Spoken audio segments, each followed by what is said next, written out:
Donc vous vous êtes connecté à Pix via l'ENT de votre établissement et grâce au code remis par votre formateur, donc vous allez pouvoir vous connecter à votre parcours, hein, ou à une campagne de formation. Donc voici l'écran qui s'affichera avec vos 16 compétences réparties donc dans les 5 domaines, chaque domaine étant identifiable par une couleur. Alors là, par exemple, vous avez un parcours qui a déjà été entamé par une étudiante. Donc elle a déjà atteint certains niveaux pour certaines compétences. Et puis par contre, pour certaines compétences, apparemment, euh, elle n'a toujours pas commencé ici le parcours. Donc je vais vous proposer de commencer tout simplement une compétence. On va choisir par exemple la compétence s'insérer dans le monde numérique. Donc je vais commencer. Et voici donc la première question, sachant que systématiquement pour chaque compétence, vous aurez 5 questions qui sont illustrées ici donc par un axe. Première question, donc Alphonse Martin veut répondre à une offre d'emploi par courrier électronique. Quelle adresse lui conseillez-vous d'utiliser? euh, Plutôt, moi je vais dire Alphonse Martin @pixel, donc je valide ma réponse. Voilà. Télécharger le formulaire de déclaration conjointe de PACS sur le site. Quel est le dernier mot de la 5e page? Donc là, on me demande de télécharger un document, donc je vais le télécharger. Donc voici la déclaration.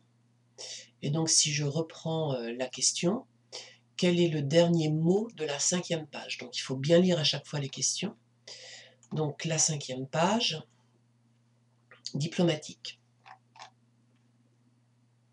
Donc je peux fermer, et je vais écrire ici diplomatique, et je valide. Donc, question suivante. Yasmina Soumarako dispose de 2 adresses électroniques. Quelle adresse lui conseillez-vous d'utiliser pour intervenir sur un forum de jeux en ligne public? La 1 ou la 2. Donc, moi, je mettrai ici la 2. Demander une attestation à la mairie de son quartier. Donc là, par contre, je mettrai la 1. Et postuler à un stage dans le cadre de mes études, je mettrai aussi la 1 qui est en fait une adresse qui me semble plus professionnelle et je valide. Sur son réseau social, Clément veut que ses seuls amis aient accès à ses publications. Donc je vois par exemple ici qu'en ayant répondu aux 3 premières questions, j'ai déjà atteint le niveau 1 dans cette compétence. Donc je reprends ma question. Sur son réseau social, Clément veut que seuls ses amis aient accès à ses publications. Donnez le numéro sur lequel il doit cliquer pour régler ce paramètre. Donc là, je ne sais pas trop en fait. Alors, je ne sais pas répondre à une question, j'ai plusieurs possibilités. Je peux utiliser internet et aller chercher et faire des recherches d'informations sur internet pour pouvoir répondre à la question. Je peux aussi tout simplement passer la question. C'est ce que je vais faire ici puisque je ne sais pas y répondre. Et puis enfin, donc la dernière question. Martha vient d'ouvrir un bar-restaurant à Strasbourg. En plus des actions menées sur son site web, on imagine que là aussi je ne sais pas répondre, donc je passe. Donc voilà, au terme des 5 questions, apparaît donc un tableau des réponses avec les 3 premières réponses qui ont été validées. Et puis donc les 2 autres questions qui ici donc sont en bleu, coche bleue, puisque je vous rappelle que j'ai passé. Et lorsque vous avez donc une mauvaise réponse, elle apparaît tout simplement en rouge. Donc ici, je peux consulter pour les questions auxquelles je n'ai pas su répondre ou j'ai une erreur, je peux consulter la réponse. Donc là, par exemple, ici, j'ai juste à relire tout simplement la fenêtre qui m'est proposée. Et puis, pour ici réussir la prochaine fois, on me propose ici donc d'aller consulter une information qui peut être intéressante. Et donc, ce sont ça les astuces et les tutos qui vous sont proposés au fur et à mesure que vous progressez dans votre parcours. Donc, ça peut être intéressant pour vous de l'enregistrer, ce que je vais faire ici. Je vais fermer et vous allez voir que donc si je reviens, si je quitte ici ma compétence, je vais pouvoir ici accéder à mes tutos et ici donc les tutos s'enregistrent au fur et à mesure, ce qui peut vous permettre éventuellement donc, de réviser, si vous avez besoin de revoir certaines choses.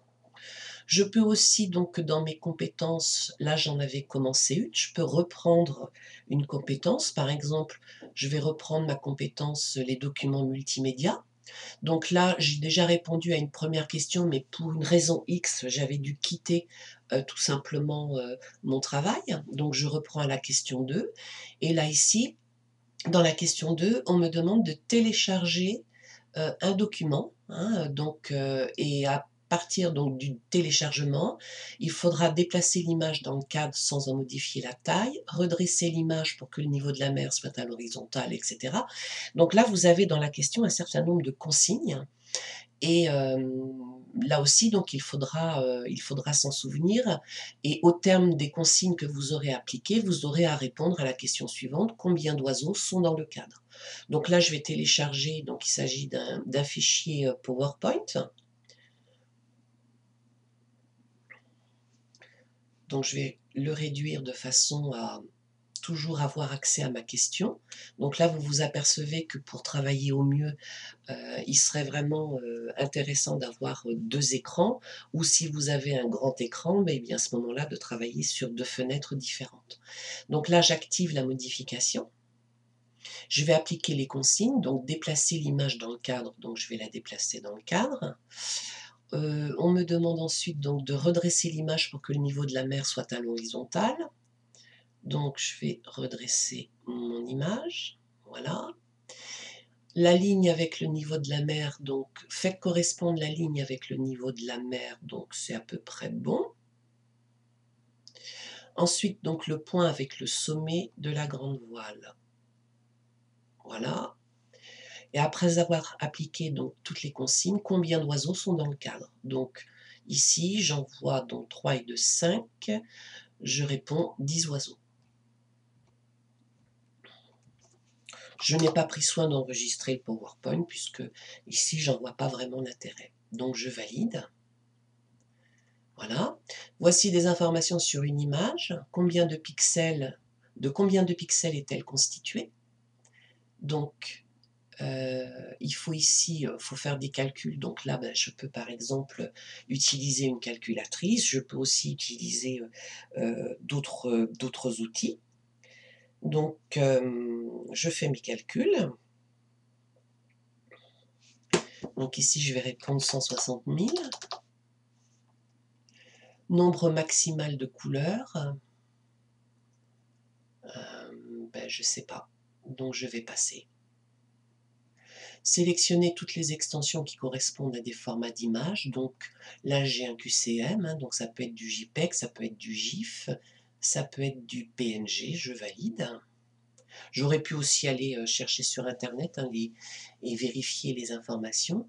Et puis là, donc dernière question, ah, je suis passée ici donc au niveau 1, trouver une extension d'un format de fichier audio et de fichier vidéo.